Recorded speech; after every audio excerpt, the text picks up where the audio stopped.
Hello everybody! How's it going, guys? By the way, my name is Regina and welcome to my channel, Stitches sa Nature. So, as you can see, nandito ako sa loob ng aking working space. So, ngayong hapon na to ay hindi naman ako masyadong busy. Kaya magkucrocheting ulit ako, guys. Kasi marami na akong nasimulan pero hindi pa talaga siya tapos. And alam nyo kasi lately, nagpaparenovate kami ng bahay. Yun nga lang kasi, pinagsabay yung tatlong bahay. Kasi yung dalawa nun ay pinaparentahan namin. And then, syempre, meron ng mga guests na nag-aantay. Kaya, kailangan talaga namin siyang unahin. And then, alam nyo ba, kapag ka nagsushoot ako talaga, hindi ko masyadong pinapakita yung itsura ko. At saka hindi na ako nagsasalita talaga. Kasi alam nyo, nahirapan ako mag-shoot. At isa pa, tamad talaga ako mag-edit-edit ba. And lagi ako nagkakamali, lalo na pag nagsasalita ako, ang dami ko talagang mali and ayaw ko siyang uulitin kasi lagi nga ako nagmamadali, 'di ba? So mas iniiwasan ko 'yon kaya nagvi-video na lang ako and bahala na kayo diyan manood kung gusto niyo or hindi.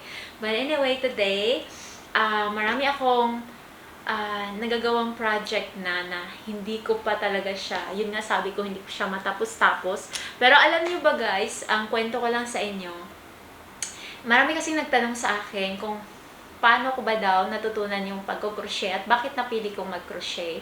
So, una sa lahat guys, itong pagkukrochet ko, wala to sa plano, okay?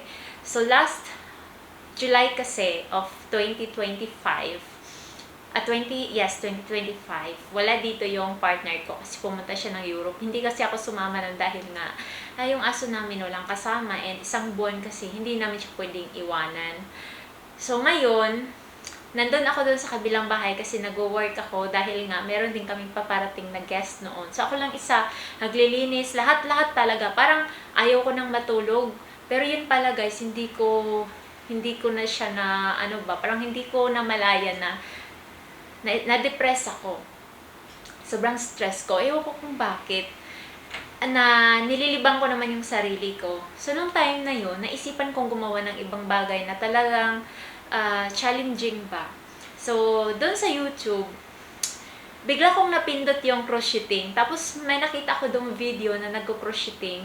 So, pinanood ko siya. And then, sabi ko, parang interesting ito. So, ang ginawa ko guys, nag-drive ako and pumunta agad ako sa DIY.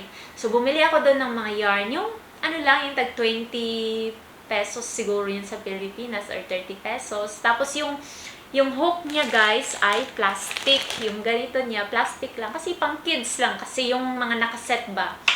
So, yun, tinatry ko siya ng tinatry. And then, bigla ko siyang nagustuhan guys. Parang nung una, parang ayaw ko nang matulog talaga. Crochet na lang ako ng crochet kasi gusto ko talagang matuto. Tinatry ko, ang dami kong tinatry ng mga stitches. And then, inuulit ko. Kasi isa lang yung yarn ko. So, inuulit ko ulit. Tapos, binaklas ko. Tapos, panibagong stitch na naman. Kasi gusto ko na marami akong matutunan. And then, later on, nung medyo nagets ko na talaga, so, bumili ako sa Lazada ng hook at saka ng yarn. So, yung una kong ginamit na yarn ay yung cotton yarn lang, yung mga ganito. Cotton yarn lang to guys. So, yun, ang pinagpapraktisan ko din, yung totoong yarn na talaga na hindi pambata, at saka yung hook, yung ganito na. So, after 2 months siguro guys, nagsimula na akong gumawa ng bag. Alam nyo ba, yung masasabi ko talaga na yung pagiging depressed ko noon, or yung na-stress ako ng sobra. Alam nyo guys, later on, ilang buwan yung nakalipas, no? Alam nyo, kumikita ako doon sa pagko-crochet ko.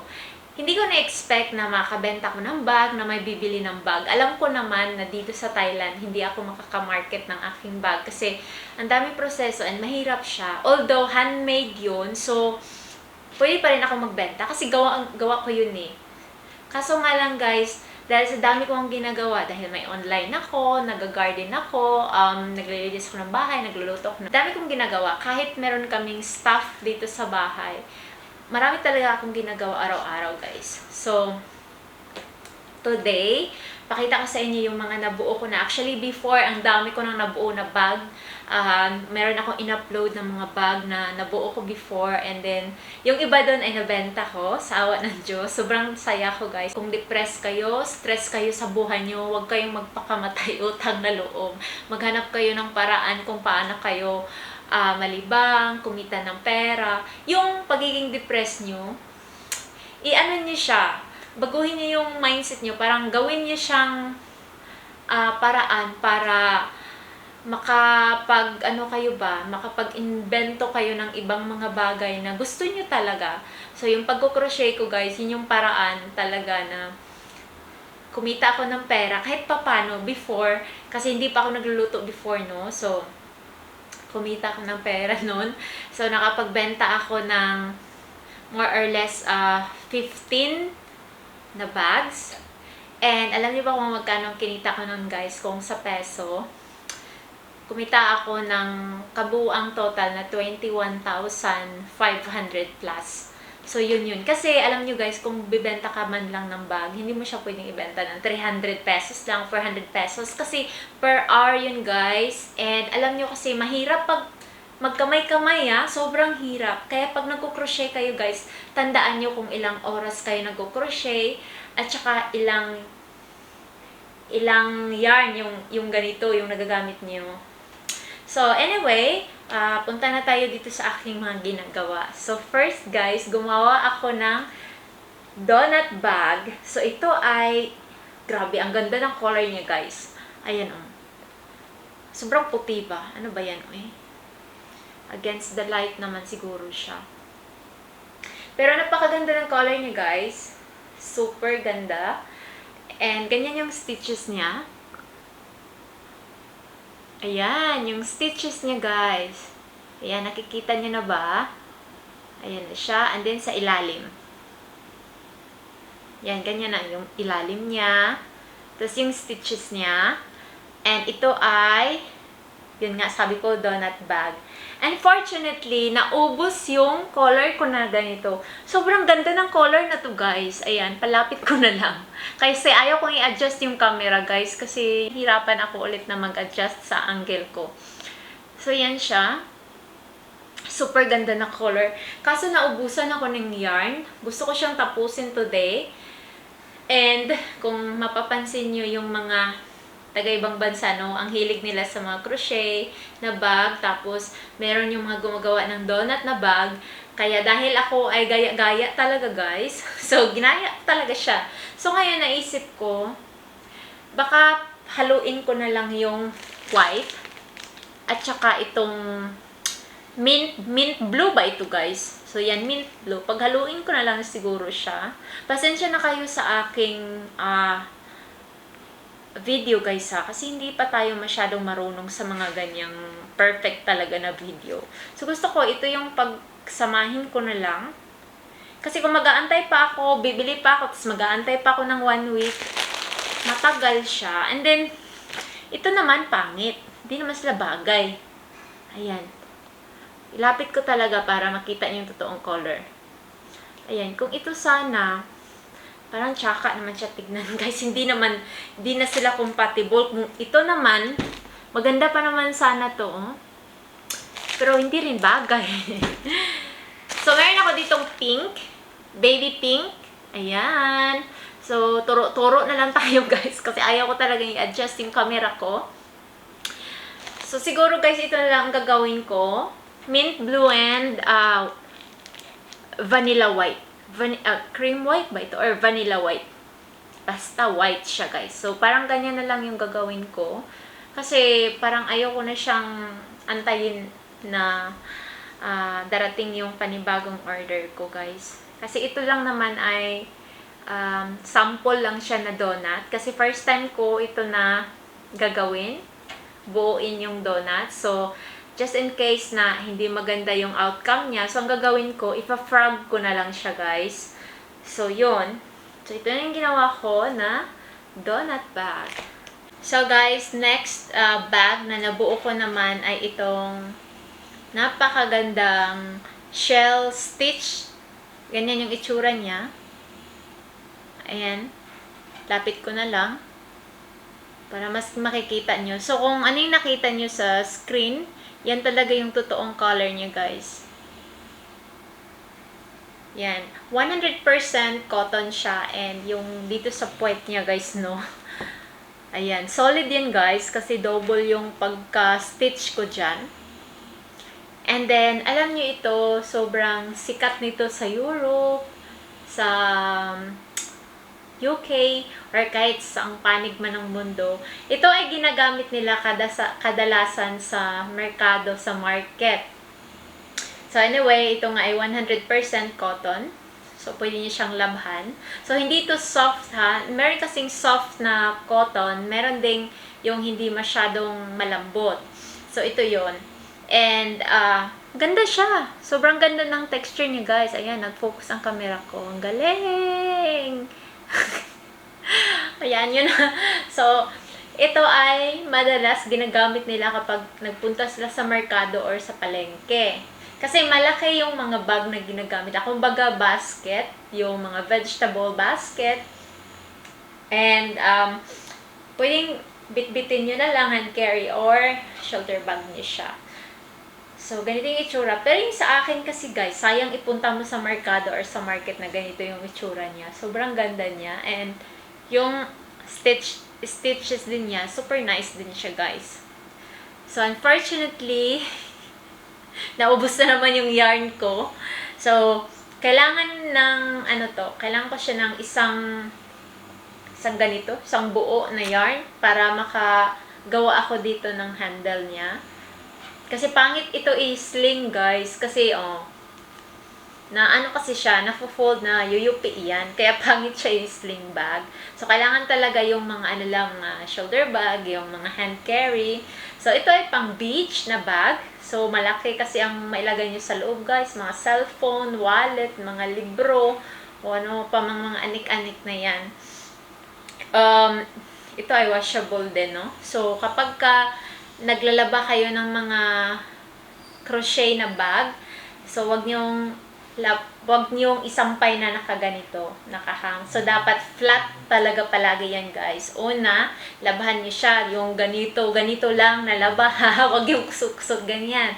After, maglagay kayo ng towel sa ilalim at saka sa taas, tapos i-push niyo lang siya kasi yung tubig mag-a-absorb yun dun sa towel. And then after niyan, sa kanya na siya ilagay sa sunny area. Depende kung anong klaseng cotton or anong klaseng yarn ang ginagamit nyo.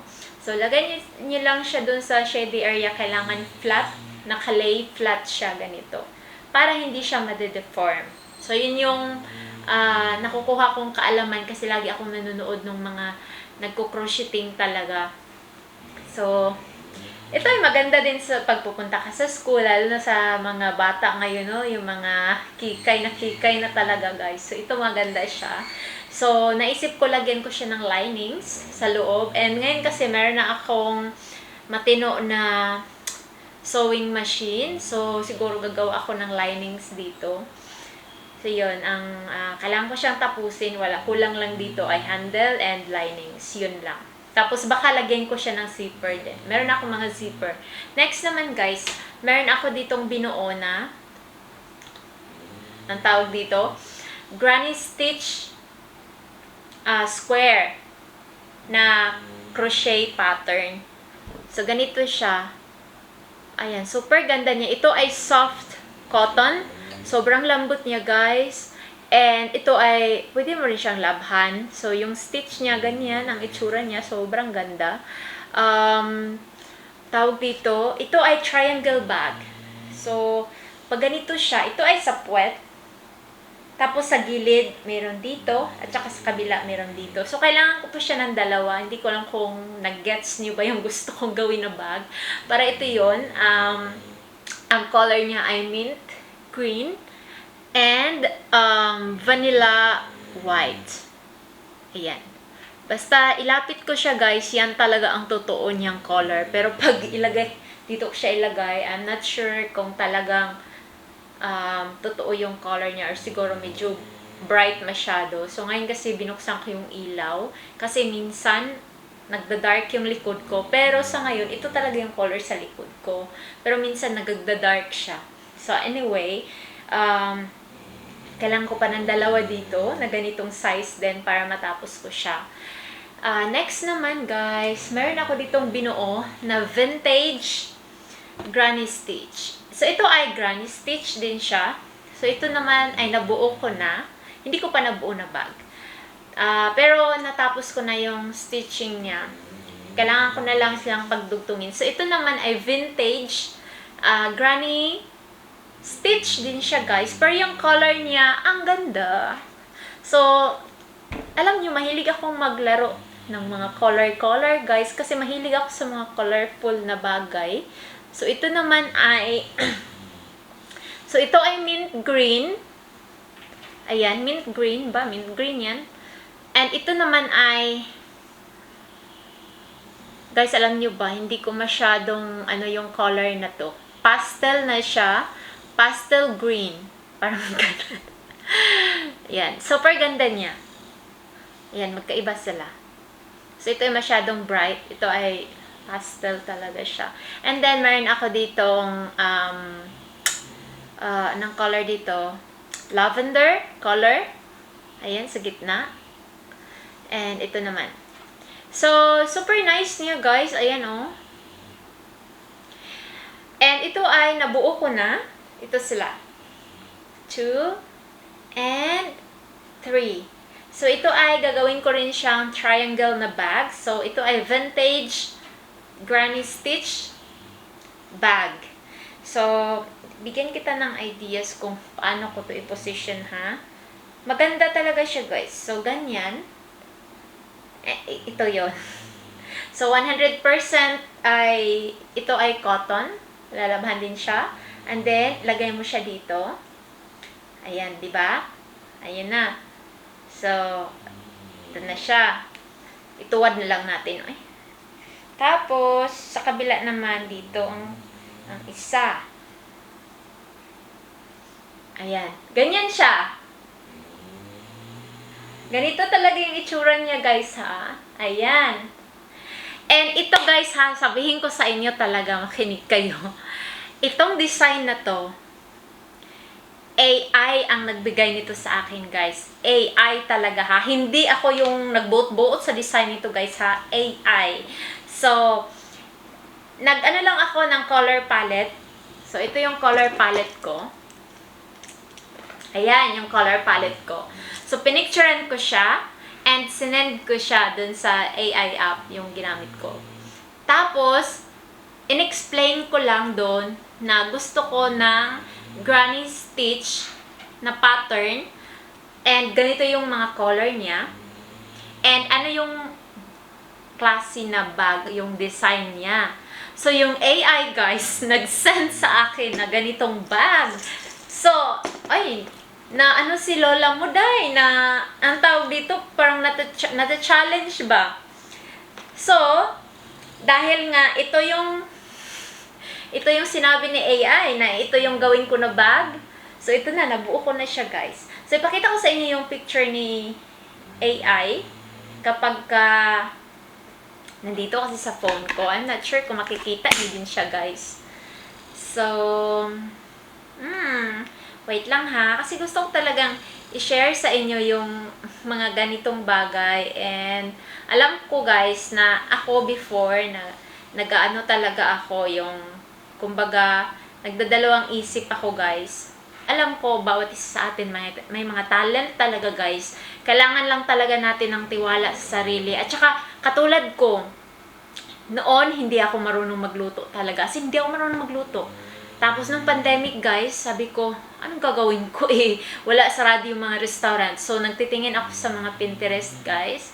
And nung una, sobrang, yung partner ko talagang, sabi niyo, alat naman ito, ganito, ganyan. Pero pinag-aralan ko siya guys. Hindi ko na kailangan magpunta sa school, magbayad para matuto dyan. So, nag-aral lang ako, nag-aral. Tapos, di ba may mga grams doon. Susundan mo lang yan kahit mag-bake ka. Susundan mo lang lahat. Kung hindi mo kayang intindihin yung English, guys, pwede mo siyang i-translate ng Bisaya, ng Tagalog.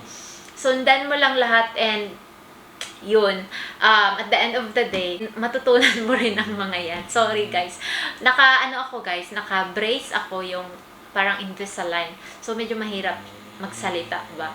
So, pakita ko sa inyo itong sinuggest ni sa akin, ni AI sa akin. Ayan. Di ba? Nakita nyo? Ganyan at ganyan talaga ang sinuggest niya mga bag. So, kung mapapansin nyo, tignan nyo yung design, yung color. Kasi, yan lang naman ang color na meron ako, guys. Kaya, si AI na ang bahalang nag-arrange kung anong maganda. Tapos, yung handle niya, guys, ganyan yung pagkabigay niya sa handle. Hindi ko lang makikita nyo. Kaso nga lang yung handle, guys, medyo nahihirapan ako. Kasi, tignan nyo naman ito guys, kung gaano siya kanipis. 1mm lang ang size nito guys. 1mm. Napakapino niya guys. And kailangan kong gumamit dito ng dami kong hook dito guys. So kailangan kong gumamit dito ng 3.5mm na hook. Ayan. And ang liit-liit yan Ayan, nagpo-focus na naman siya, day. Ayan. Wala na talaga. Ganyan na siya kaliit. Diba? Super liit niya, guys. Tapos gagawa ka ng handle na parang mga 30 centimeters. Tapos, iikot-ikutin mo to, guys. Kailangan mo siyang tahiin. Hala, baka mas matagal siya kaysa dito. Ito kasi mabilis lang. So, hindi ko na kayang ng tutorial kasi medyo mabagal pa ako mag-crochet guys. And then kapag mag-tutorial ako, sobrang tagal kasi explain mo lahat, and then ayaw kong magbigay ng mga ganyan lalo at mali yung pagkasabi ko. Ayaw ko na kasi alam niyo yun, matatagalan tayo pareho. And then so ang ginawa ko sa handle guys, kasi gusto ko yung handle niya is medyo sturdy siya, medyo strong. Kasi alam nyo ito guys, malambot kasi yan, cotton kasi siya. So, kailangan natin ng handle na medyo matibay-tibay. So, ito ay matibay at makapal yan guys. Ayan So, ngayon, ito yung ginawa ko na handle. Tignan nyo. Ganyan siya. Ayan. So, kailangan i-stay ko siya ng medyo matagal para mag-focus yung camera ko. So, yung ginamit kong camera, yung yung Canon EOS 50. Actually, napakaganda niya ng camera guys, na pag nag-shoot ka ng picture. Pero kasi, hindi ito wide lens na camera. Kasi yung lens nito is 18 to 45 lang. So, hindi siya ganun ka-wide. Gusto kong bumili ng wide kaso ang mahal naman guys. So, ito ang aking handle. So, ang gagawin ko dito guys ay ko yung dalawa. Itatali ko yan silang dalawa dyan. Ganyan. Kaya, mas lalo siyang titibay. So, tali ko yan sila dyan. Tahiin ko yan. Tapos, magiging ganito yung handle niya. So, medyo sturdy siya, guys. Kasi, kailangan kasi sa bag, medyo strong and makapal. Kasi, paano kung may mag-i-snatch ng bag mo, tapos ang nipis ng nilagay mo, diba? Or, paano kung guntingin nila? Ito, guys, hindi nila kayang guntingin. Makapal yan. So, ito, ganyan siya. So, kaya lang siyang i-hand carry. Kasi gusto ko kasi, guys, yung mga fashionista talaga na bag na i-hand carry mo lang. Tapos, kung ilagay mo man dito sa shoulder mo, konti lang. Kasi nakita nyo ba yung difference dito guys? Yung spacing niya. Ayan Kasi ito lang yung opening niya guys. Ito yung opening niya. And then, simula dito, ito na yung parang dito. Ayan. So, malaki pa rin yung space niya, guys. Kaya, gusto ko, medyo, maiksi lang yung handle niya. So, tatapusin ko to guys. Itatali ko to sila. Tatali talaga. Itatahiin ko sila, lahat. And then, pakita ko sa inyo yung, talaga, yung finished product talaga niya. Anyway, kasi kanina nag-vlog ako, nung nag-video ako, nung first video ko, in-stop ko nga yung camera ko guys dahil napuno yung card. And then, ang ginawa ko, chinarge ko muna yung battery konti kasi palubat na pala siya. So, habang chinarge ko yung, yung battery ko, di ba sinabi ko sa inyo na, sinabi ko sa inyo, itong bag ko na naubusan na ng mint blue na color, nag-iisip ako kung anong kulay ang idadagdag ko. So, ito na guys, nabuo ko na siya. So, ang pinili ko talaga ay white. Wait lang guys ha, i-ano natin. So, ganito na yung itsura niya ngayon. Ayan na, ang itsura niya ngayon guys. Actually, maganda naman siya. So, ay, Ginoo ko Lord. Tabang.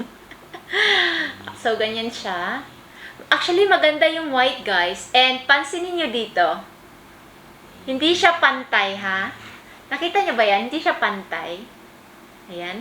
Sinadya ko yan guys ha. Hindi ako nag-umpisa dito sa pinaka-start talaga. Hindi ako nag-umpisa.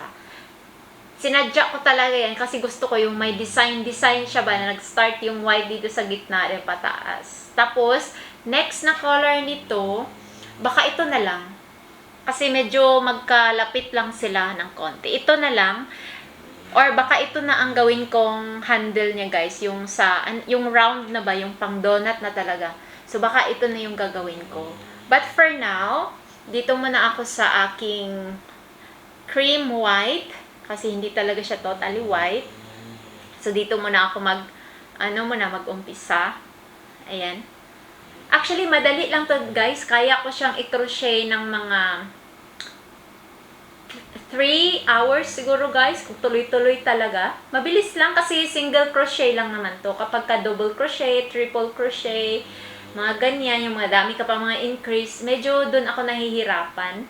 Pero dito kasi guys, single crochet lang to lahat. Dito ako nahirapan sa puwet. Kasi alam nyo kasi sa puwet guys, na naku-confuse ako. Kaya may sinusundan talaga ako na pattern. Kasi, pag ako lang ang gumagawa dyan, kapag ako lang gumagawa nitong mga, dito, yung pattern dito sa puwet, yung gawa-gawa lang ba, hindi magpantay yung, dito, yung stitch. Hindi yan magpantay, pati yung butas dyan guys, hindi yan siya magpapantay. So, meron akong sinusundan na vlogger. Actually guys, kung gusto niyo talagang matutong mag-crochet, marami yan sa YouTube guys, yung mga tutorial na libre lang talaga. And alam niyo ba ako guys, nanonood ako ng tutorial, ang pinapanood ko yung Spanish na babae at saka yung Brazilian na babae. Biruin nyo, nagsasalita sila ng Brazilian at Spanish guys. Hindi ko naiintindihan.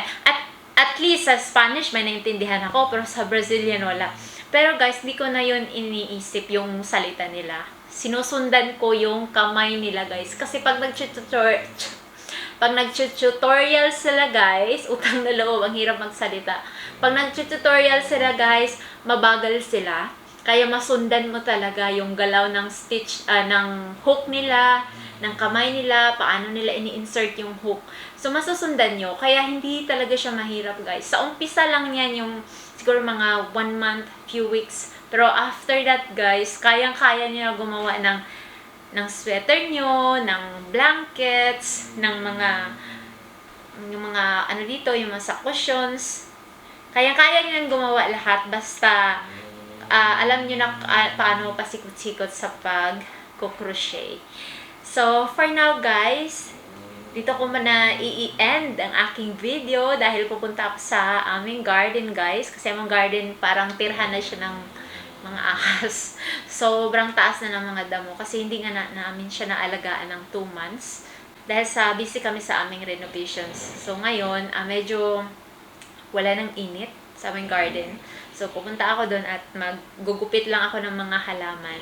So anyway guys, tatapusin ko ito and then gawa na lang ako ng panibagong video. Ito, pakita ko sa inyo ito. Ito ay hobo bag or donut bag.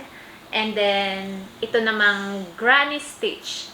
Ito ay vintage granny stitch triangle bag. So, ito ay papakita ko sa inyo. Pero ito ay hindi muna guys kasi kailangan ko ng same color and unfortunately, wala na rin siya sa market. Di ko alam kung saan ko siya ma-order guys kasi yung mga ino-orderan ko sa TikTok wala na siya kasi Chiang Mai ito galing guys, kaso wala na talaga siya, out of stock sila, kaya mag-aantay mo na ako. And then ito naman ay syempre unti-unting crochet lang kapag may time tayo.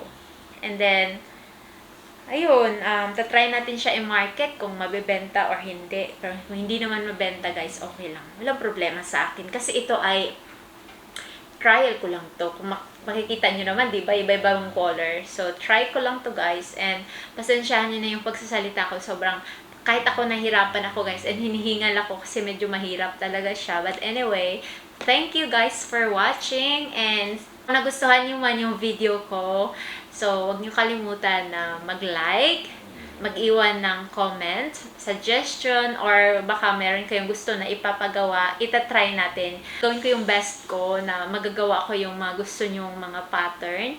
And huwag niyo kalimutan na mag-subscribe guys, please.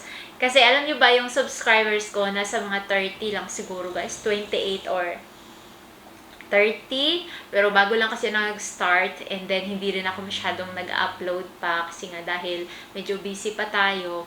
Pero sana soon, gusto ko talagang mag-video ba, yung gumawa, yung i-share ko kung ano yung mga ginagawa ko. What time is it now? 5:05 na dito guys. So, mga 6 o'clock, mag-start na naman ako magluto. So, ganun kami guys, start na naman magluto. So, nasa kusina na naman ako niyan guys hanggang alas 8 ng gabi. Kaya, sa inyong lahat, maraming salamat. Thank you for watching guys. And see you on my next video. Bye!